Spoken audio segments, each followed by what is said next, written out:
పోనీ పోనీ పోతే పోనీ సతుల్ సుతుల్ హితుల్ పోనీ వస్తే రాని కష్టాల్ నష్టాల్ కోపాల్ తాపాల్ శాపాల్ వస్తే రాని తిట్లు రాట్లు పాట్లు.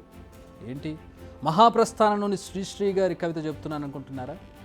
ఆ మహానుభావుడు ఆ కాలంలో ఏ కాంటెక్స్లో చెప్పారో కానీ ఇప్పుడు ఈ మాటలను వంట పట్టించుకున్నట్టు కనిపిస్తోంది ఏపీ మాజీ సీఎం వైసీపీ అధినేత జగన్.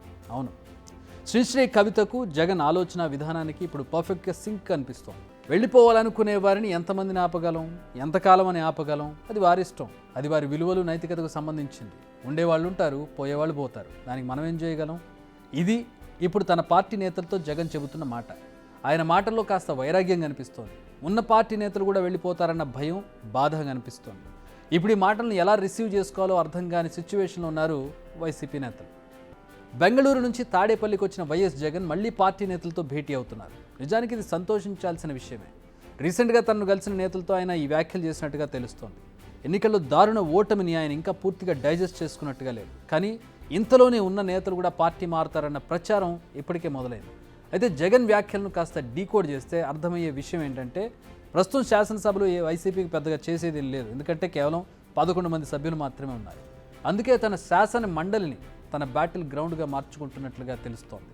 ఎందుకంటే మండలిలో మరికొన్నేళ్ల పాటు వైసీపీదే పైచేయి. టీడీపీ అసెంబ్లీలో ఎంత తమ నిర్ణయాలను సునాయాసంగా అమలు చేస్తుందో, మండలిలో మాత్రం దాని పాచికలు బారే అవకాశం లేదు. అందుకే టీడీపీ నేతలు వైసీపీ ఎమ్మెల్సీలపై ఎక్కువగా ఫోకస్ చేసినట్టుగా కనిపిస్తోంది. ఇప్పటికే కొందరు వైసీపీ ఎమ్మెల్సీలకు టీడీపీ నుంచి ఫోన్లు వచ్చినట్టుగా తెలుస్తోంది. కొంతమంది వెళ్లేందుకు కూడా సిద్ధమైనట్టుగా ప్రచారం జరుగుతోంది. ఈ విషయాన్ని కూడా జగన్ స్వయంగా పార్టీ నేతలతో చెప్పినట్టు తెలుస్తోంది. సో ఆయన కూడా మానసికంగా సిచ్యువేషన్స్ను ఫేస్ చేసేందుకు రెడీ అవుతున్నట్టుగా కనిపిస్తోంది. నిజానికి ఎన్నికల ఫలితాల తర్వాత జగన్ చేసిన వ్యాఖ్యలు గుర్తున్నాయా? ఇంత కష్టపడి పనిచేశాక కూడా వచ్చిన రిజల్ట్ చూసి హిమాలయాలకు వెళ్ళిపోయే పొజిషన్ వచ్చింది అన్నారు ఆయన.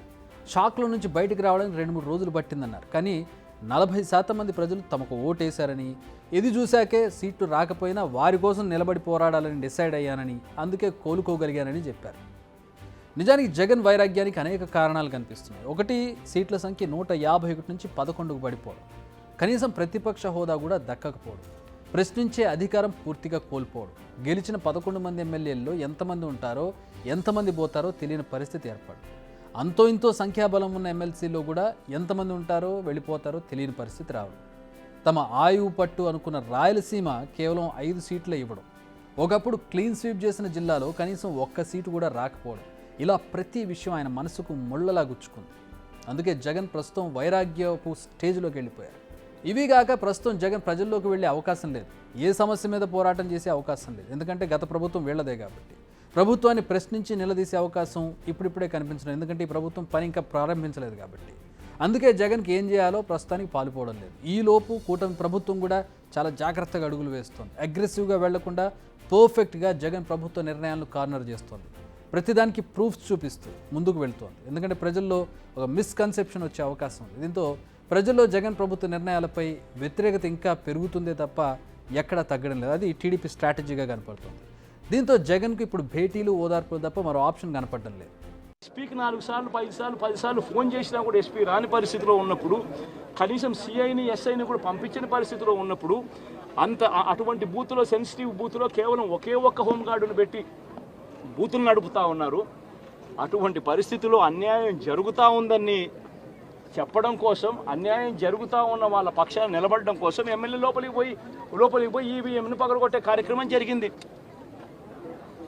ఎందుకు ఈవీఎంలో నిజంగానే ఎమ్మెల్యేనే రిగ్గింగ్ చేసుకుంటా ఉంటే, ఎమ్మెల్యేకి అక్కడ నిజంగానే ఎమ్మెల్యే పరిస్థితి అంత బాగుండింటే ఎందుకు ఎమ్మెల్యే ఈవీఎం పక్కన కొడతాడు? అక్కడ పరిస్థితి బాగలేదనే కదా, అన్యాయం చేస్తూ ఉన్నారనే కదా. అక్కడికి పోయినప్పుడు అన్యాయం చూశాడు కాబట్టే కదా ఈవీఎం పగలగొట్టాడు.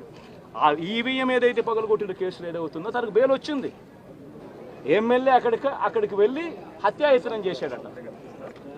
అదే పోలింగ్ బూత్లో హత్యాయత్నం చేసినాడంటే ఎవడన్నా బుద్ధునోడు ఎవడన్నా నమ్మదానికి ఉందయ్యా? ఈ రకంగా ఒక మనిషిని కేవలం 4 సార్లు ఎమ్మెల్యే, తాను 2000 కన్సిస్టెంట్గా 4 సార్లు ఎమ్మెల్యే గెలిచాడు. 2009లో గెలిచాడు, 2011లో గెలిచాడు, 2014లో గెలిచాడు, 2019లో గెలిచాడు. ఒక మనిషి కన్సిస్టెంట్గా 4 సార్లు ఎమ్మెల్యేగా గెలుస్తూ వస్తున్నాడు అని అంటే ఆ మనిషి మంచోడు కాబట్టి గెలుస్తూ వచ్చాడు. ఆ మనిషి మంచోడు కాబట్టి ప్రజలు ఆశీర్వదిస్తూ వచ్చారు. అటువంటి వ్యక్తిని తీసుకొని వచ్చి తప్పుడు కేసులలో ఈ మాదిరిగా బిగించడం ఎంత మటుకు ధర్మం? అల్లర్లు ఈవీఎంను ధ్వంసం చేసిన కేసులో అరెస్ట్ అయిన పిన్నెల్లి రామకృష్ణారెడ్డిని జైల్లో పరామర్శించిన సందర్భంగా జగన్ చేసిన వ్యాఖ్యలు ఇవి. పిన్నెల్లిపై అన్యాయంగా కేసులు పెట్టి కావాలని జైల్లో పెట్టారని ఆరోపించారు. రిగ్గింగ్ చేస్తూ అన్యాయం చేస్తున్నారని, ఈవీఎంను బద్దలు కొట్టారని ఆయన వెనకేసుకొచ్చారు. తమ పార్టీ కార్యకర్తలపై దాడులు చేస్తున్నారని, ఆస్తులు ధ్వంసం చేస్తున్నారంటూ మండిపడ్డారు. అంతేకాదు ఇదే సందర్భంగా సీఎం చంద్రబాబుకు ఒక వార్నింగ్ కూడా ఇచ్చారు. అదేంటో మీరు వినండి. నాయకులుగా ఉన్న మనలాంటి వాళ్ళం ఇలాంటివి ప్రోత్సహించకూడదు. ఇలాంటివి ఎవరు తప్పు చేసినా తప్పు అని చెప్పే కార్యక్రమం నాయకులుగా మనం చెయ్యాలి. కానీ దగ్గరుండి ఈ మాదిరిగా ప్రోత్సహించడం అతి దుర్మార్గమైన కార్యక్రమం. దయచేసి దీనికి ఫుల్ స్టాప్ పెట్టే కార్యక్రమం ఖచ్చితంగా చెయ్యండి చంద్రబాబు అని చెప్పి సందర్భంగా మరొక్కసారి చంద్రబాబును ఈసారి హెచ్చరిస్తున్నామని కూడా చెప్తా ఉన్నాం. ఈసారి కోరడం లేదు, హెచ్చరిస్తున్నామని కూడా చెప్తా ఉన్నాం. ఇదే మాదిరిగా జరుగుతూ పోతూ ఉంటే మాత్రం ఎవరైనా కూడా ఊరుకునే కార్యక్రమం జరగదు.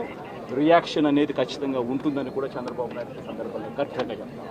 ప్రస్తుతానికి జగన్ ముందు ఇంతకు మించిన ఆప్షన్స్ అయితే కనిపించడం లేదు. తమ కార్యకర్తలు, నేతలపై జరిగేటటువంటి దాడులు కావచ్చు, ఆస్తుల మీద జరిగే దాడులు కావచ్చు, వీటినే తన అస్త్రంగా మలుచుకుని జనాల్లోకి వచ్చే ప్రయత్నం అయితే జరుగుతోంది. ఇండైరెక్ట్గా జగన్ ఈ వ్యాఖ్యల్లో అదే చెబుతున్నట్టుగా మనకు అర్థమవుతోంది. బిగ్ టీవీ అవుట్లుక్ కథనాలు నచ్చితే వెంటనే బిగ్ టీవీ ఛానల్ ను సబ్స్క్రైబ్ చేయండి.